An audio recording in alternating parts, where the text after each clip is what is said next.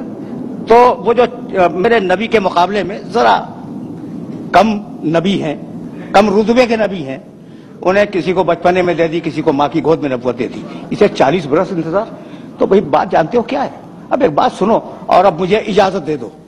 دنیا میں جتنی بھی درسگاہیں پائی جاتی ہیں تجرباتی علوم کی، یعنی سائنسز کی، جتنی درسگاہیں دنیا میں پائی جاتی ہیں نا، ان درسگاہوں میں جب استاد پڑھاتا ہے تو پہلے تھیوری سمجھاتا ہے، پریکٹیکل بعد میں کرواتا ہے۔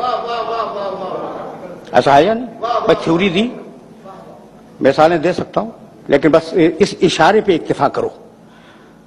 تھیوری دی، اسے نظریہ سمجھایا اور نظریہ سمجھا کر ڈیمونسٹریٹ کیا اپنی لیب میں لے جا کے۔ تو دنیا کا طریقہ کیا ہے کہ پہلے نظریہ بتلائے پھر عمل کروائے۔ قدرت کے کام اس کی شان نرالی ہے، اس کے کام الگ ہیں۔ تم کرتے ہو پہلے نظریہ بتلاؤ پھر عمل کرواؤ، ہم اس کا الٹا کریں گے، پہلے محمد سے 40 برس عمل کروائیں گے اور پھر قرآن کا نظریہ نازل کریں گے۔ اب دونوں کو ملا کے دیکھ لو، جیسا میرا محمد ویسا قرآن، جیسا قرآن ویسا محمد۔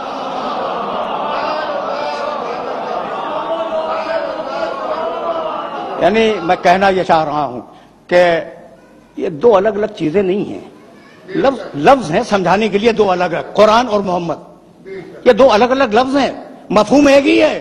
بھائی پہلے میں نے اس شخص کو بھیجا اور 40 برس اس کا کردار دیکھو، اور پھر اب قرآن بھیجوں گا اور دونوں کو ملا کے دیکھ لینا۔ تو مطلب تو یہی ہوا کہ یہ دونوں علم الہی کا پرتو ہیں۔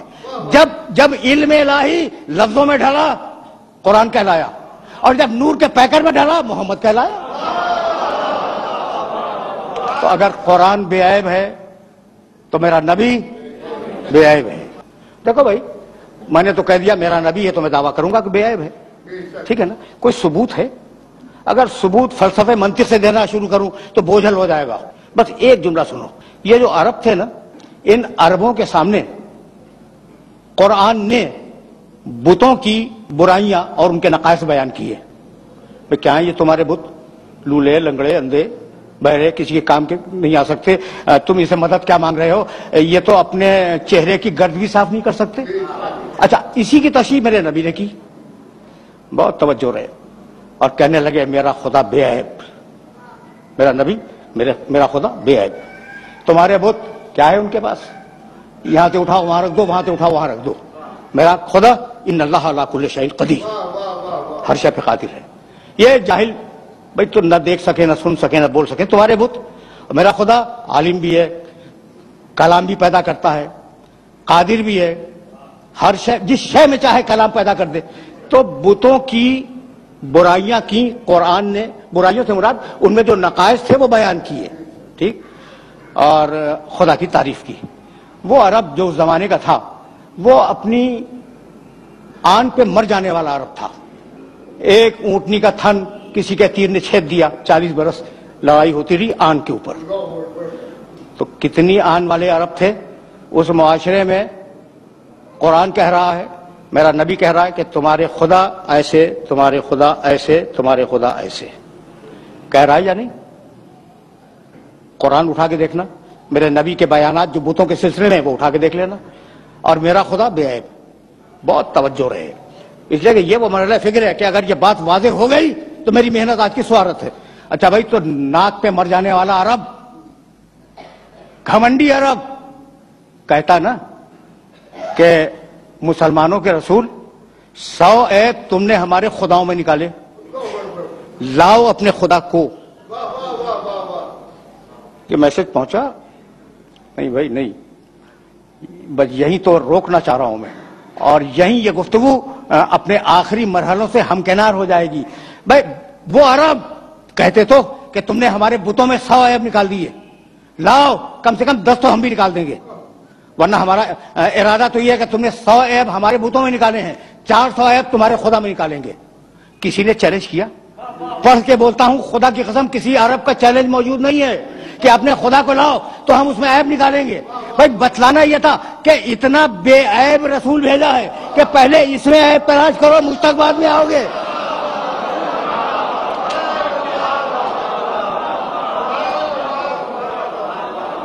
حقیقت یہ ہے کہ کوئی نبی کائنات کا مجھے معاف کر دینا، میں تو قرآن کے فریم ورک میں باتیں کر رہا تھا، میرے نبی کے مقابلے پہ کھڑا نہیں ہو سکتا. مشکل ہے، مشکل نہیں، ناممکن ہے. سورہ مائدہ 5واں سورہ قرآن کا، بس یہ سن لو اور مجھے اجازت دے دو. 5واں سورہ اور اس سورے کی 110ویں آیت جا کے ضرور دیکھنا. وَإِسْتَخْلُقُ مِنَ الطِّينِ كَهَيْئَةِ الطَّيْرِ بِإِذْنِي فَتَنفُخُ فِيهَا فَتَكُونُ طَيْرًا بِإِذْنِي وَإِذْ تُبْرِئُ الْأَكْمَحَ وَالْأَبْرَصَ بِإِذْنِي وَتُخْرِجُ الْمَوْتَى بِإِذْنِي. اس پڑھے لکھے مجمع میں اذن کا ترجمہ کرنے کی ضرورت نہیں ہے. اذن کے معنی اجازت. ٹھیک، ترجمہ کروں. وَإِسْتَخْلُقُ مِنَ الطِّينِ كَهَيْئَةِ الطَّيْرِ بِإِذْنِي. عیسیٰ اس وقت کو یاد کرو جب تم گیلی مٹی اٹھا کر پرندے کی شکل بناتے تھے بے اذنی، میرے اذن اور میری اجازت سے. فَتَنفُخُ فِيهَا فَتَكُونُ طَيْرًا بِإِذْنِي. تم نے اجازت تو لے لی، پھر تم نے پھونک ماری، پرندہ اڑ گیا میرے اذن اور میری اجازت سے. بڑا نبی ہے، صاحب شریعت، حضرت عیسیٰ علیہ السلام صاحب شریعت، اولو العزم، اور آج تک زندہ ہے، چوتھے آسمان پہ. بھائی کیا ہے؟ اذن دے مالک، مٹی اٹھائی. اذن دے پرندہ بناؤ، اذن مل گیا.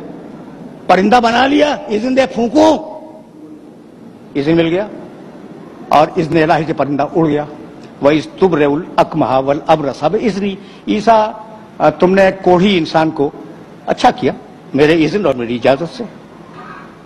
والابرص، جسے سفید داغ ہو جائے تم نے اسے اچھا کیا. ٹھیک ہے، سورہ مائدہ 5واں سورہ 110ویں آیت.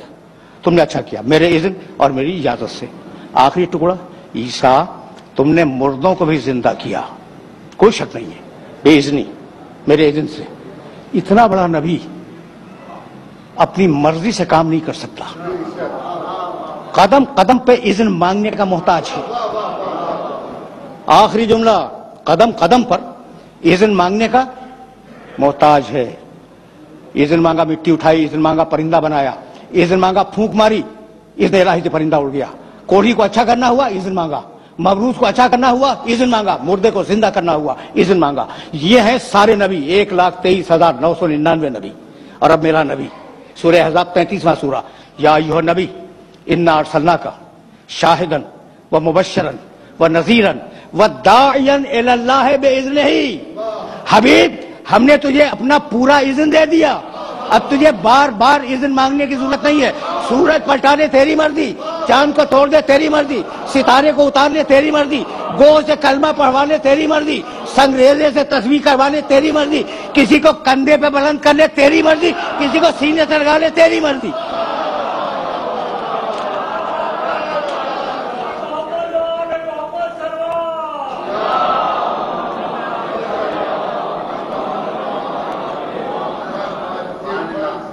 وآخر دعوانا ان الحمد للہ رب العالمین. پروردگارہ اس عبادت کو قبول فرما، پروردگارہ ہمیں کامل ایمان فرما، پروردگارہ ملک کو مستحکم فرما اور ملت اسلامیہ کو متحد فرما. فسیعلم الذین ظلموا